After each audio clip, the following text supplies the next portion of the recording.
Gracias al prestigio, universalidad y riqueza de la casa gobernante, España se convierte en el siglo XVI en uno de los escenarios europeos donde confluyen técnicos procedentes principalmente de los diversos reinos que conformaban la monarquía.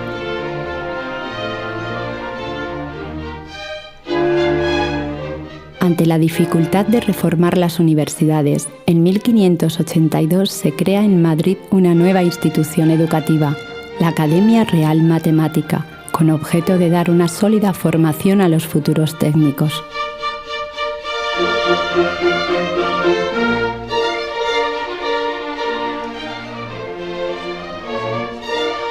El conocimiento más avanzado sobre la ingeniería hidráulica de la época se recoge en un tratado, los 21 libros de los ingenios y las máquinas de Juanelo Turriano, atribuido incorrectamente a este ingeniero.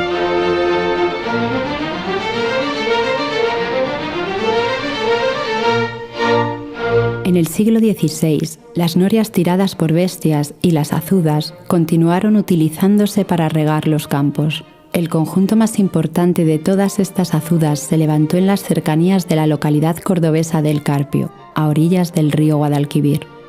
Se componía por 3 grandes ruedas hidráulicas, hoy desaparecidas. Aún se conserva el azud y la gigantesca estructura de cantería que las albergaba. En un país de pluviosidad tan irregular como España, la construcción de canales para el riego de los campos constituyó una de las empresas más frecuentes. En Castilla destacaban por su importancia la acequia de Colmenar de Oreja, los canales de Tauste y el Canal Imperial de Aragón. También se construyeron en España una gran variedad de presas con la finalidad de acumular el agua caída en los meses más lluviosos. Este agua se usará para regar durante el estío. Las presas de doble muro de cantería y relleno interior de tierras eran casi desconocidas en España. La más notable de este tipo de presas fue la de Ontígola, que alcanzaba los 6 metros de altura. La presa de Almansa fue levantada para embalsar las aguas del arroyo de Belén Grande, en Albacete. Esta presa consta de 2 cuerpos claramente diferenciados. El inferior se levantó en la segunda mitad del siglo XVI. La presa de Elche fue diseñada por Juanes del Temple sobre el cauce del río Vinalopó. Con sus 23 metros de altura y su pequeño espesor, puede ser considerada una de las primeras presas bóveda construidas en el mundo. La gran presa de Tibi se construyó para represar las erráticas aguas del río Montnegre. Esta monumental presa de cantería se concluyó en 1594. Con más de 40 metros de altura y una anchura de 33 metros en la base, fue la más alta del mundo. La red fluvial de la península limitó mucho las posibilidades reales de navegación interior. Solo el curso bajo del Ebro y el Guadalquivir resultaron aptos para la navegación comercial. Juan Bautista Antonelli realizó importantes obras para convertir en navegable el río Tajo entre Toledo y Lisboa.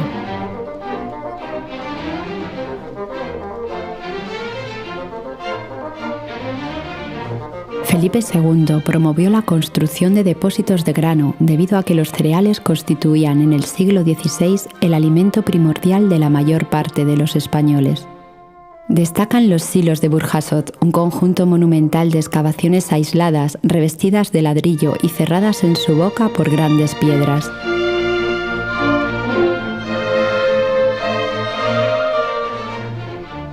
Los molinos, imprescindibles para transformar el grano en harina, se convirtieron en las máquinas más populares del siglo XVI.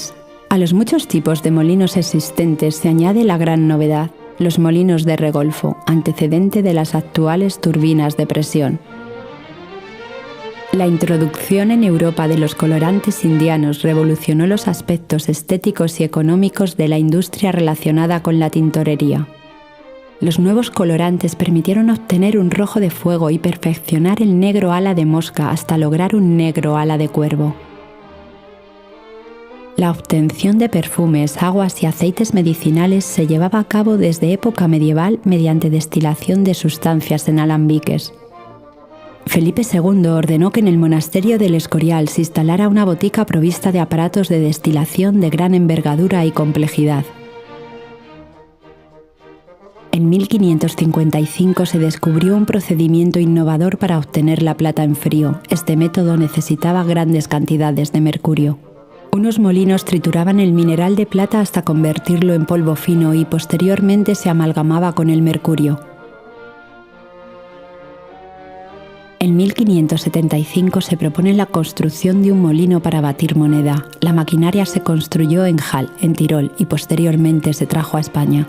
El ingenio se instaló en Segovia, según proyecto de Juan de Herrera. Nació así la Casa de la Moneda de Segovia, que permaneció en funcionamiento hasta avanzado el siglo XIX. La nueva tecnología consistía en el empleo de 2 cilindros o rodillos de acero dispuestos en paralelo y que giraban en sentido contrario, entre los que se hacían pasar los rieles o tiras de metal previamente calentado, produciendo un efecto de laminación. Colón introduce en América la caña de azúcar, convirtiéndose en el principal centro productor. A finales del siglo XVI aparece en América un nuevo procedimiento para extraer el jugo mediante laminación. Permite un gran ahorro ya que aúna el troceado, molienda y prensado en una sola operación. Las sierras hidráulicas surgen por la necesidad de grandes cantidades de madera para la construcción de cimbras y andamiajes. La más documentada se construyó en Aranjuez en 1588. Tuvo una larga vida pese a los incendios que sufría. Una industria fundamental del siglo XVI era la de la fabricación de la pólvora negra, que se obtenía mediante la mezcla de salitre, azufre y carbón. Para su fabricación se usaban los molinos de pólvora que batían la mezcla con mazos, sin hierro, movidos por ruedas hidráulicas. Los molinos de pólvora eran de pequeñas dimensiones y se emplazaban en lugares apartados y poco poblados. En época de Felipe II, la industria del papel estaba asentada en toda la península. El molino más importante fue el del monasterio del Paular. Cataluña fabricaba papel para exportar a América, que luego se usaría para escribir los primeros libros impresos del Nuevo Mundo. En la industria textil, las máquinas más antiguas movidas por agua eran los batanes. En las nuevas ferrerías hidráulicas, tanto el mazo como los fuelles que soplan el horno son accionados por ruedas hidráulicas verticales. Las ferrerías vascas labraban un hierro de gran calidad que abastecía a Castilla, Flandes y al Nuevo Mundo. Las fanderías son factorías hidráulicas dedicadas a la transformación del hierro en bruto en chapas delgadas y de gran longitud.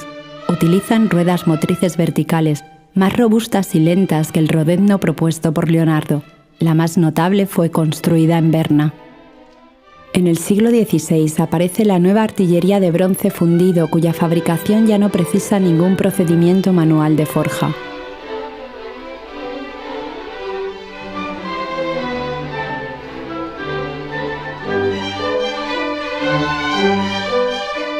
El aumento de la población durante el periodo de Felipe II obligó a las ciudades a emprender importantes obras de abastecimiento y saneamiento. Donde no era posible abastecerse con agua de pozos, acueductos o ríos cercanos, se recurría a depósitos subterráneos llamados aljibes. Los aljibes más importantes se realizaron en la Plaza Fuerte de Melilla. La construcción de neveras o pozos de nieve protegidos del sol permitía disponer de hielo todo el año para enfriar la bebida y conservar los alimentos. Destaca el construido en el monasterio del Escorial.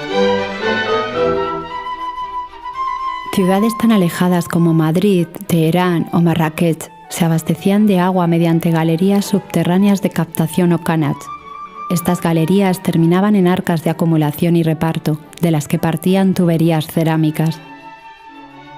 Cuando el agua debía traerse de lugares más lejanos, se recurría a los acueductos. En la península destaca el acueducto de los Arcos en Aragón, y en América la obra más notable fue el abastecimiento de agua a las poblaciones de Zempoala y Otumba, en México, con una conducción de 34 kilómetros. Durante el reinado de Felipe II, Sevilla se convirtió en la ciudad más poblada y rica de España. Las obras de abastecimiento y saneamiento urbanos se vieron rematadas por una alameda recorrida por fuentes monumentales.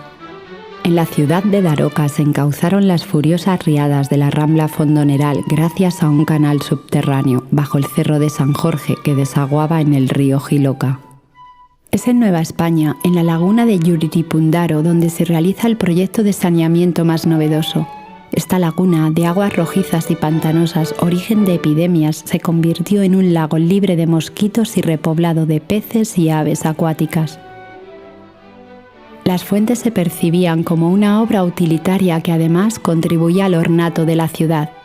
El conjunto monumental más significativo, formado por fuente, abrevadero y lavadero, se llevó a cabo en Ocaña. También son notables las fuentes de Santa María de Baeza y la Fuente del Rey, en Priego de Córdoba. El emplazamiento de Toledo dificultó el abastecimiento de aguas a la población. Juanelo Turriano diseñó un mecanismo para elevar las aguas del río Tajo mediante un ingenio de cucharones accionados por una potente rueda hidráulica. En 1569 concluye su creación, que lograba subir más de 17.000 litros de agua diarios al Alcázar de Toledo, pero no fue hasta 1575, con la construcción de un segundo ingenio, cuando acerca el agua a la población.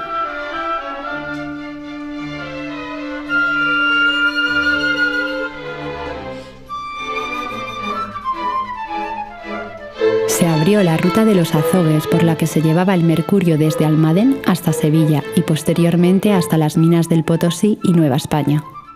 Entre las nuevas rutas americanas destacan el Camino del Istmo, crucial en la comunicación entre España y el Virreinato de Perú, y el Camino de los Virreyes, que comunicaba Veracruz con México. Para el transporte de mercancías, los vehículos más utilizados eran las carretas y los carros. Además, surgió el coche, que dentro de las ciudades fue tirado por caballos en vez de mulas. Entre los puentes de la época destacan Benamejí, Puente Genil, Ariza, Segovia y Almaraz. Cuando el terreno donde se había de cimentar la pila de un puente de cantería era muy blando o inestable, se recurría a la construcción de una taguía llamada catarata o bastardel. La construcción de las bóvedas de un puente se acometía en el siglo XVI a la romana, es decir, de una en una, utilizando la misma cimbra si los arcos son iguales. Los carpinteros montaban las cimbras apoyándose en los canes o mechinales dejados para este fin en las pilas, a la altura del arranque de los arcos. En América, los puentes colgantes contaban ya en el siglo XVI con una larga tradición indígena. Estos puentes carecían de un tablón rígido, estando constituidos frecuentemente por maromas vegetales. Destaca el de Apurímac, tanto por su longitud como por el agreste lugar en el que se emplazó.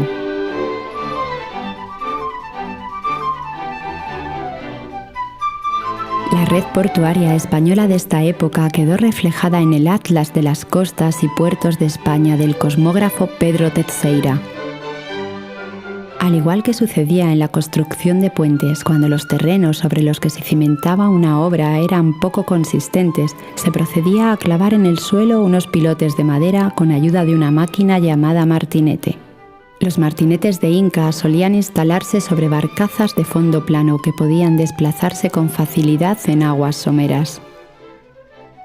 El gran invento para la limpieza de los puertos fue la draga de cuchara, que consistía en un dispositivo doble de sogas que independiza la subida y bajada de la cuchara de su mecanismo de apertura y cierre. En el siglo XVI, las viejas atarazanas cayeron en desuso. Se iniciaba la construcción al aire libre en lugares costeros próximos a bosques de robles.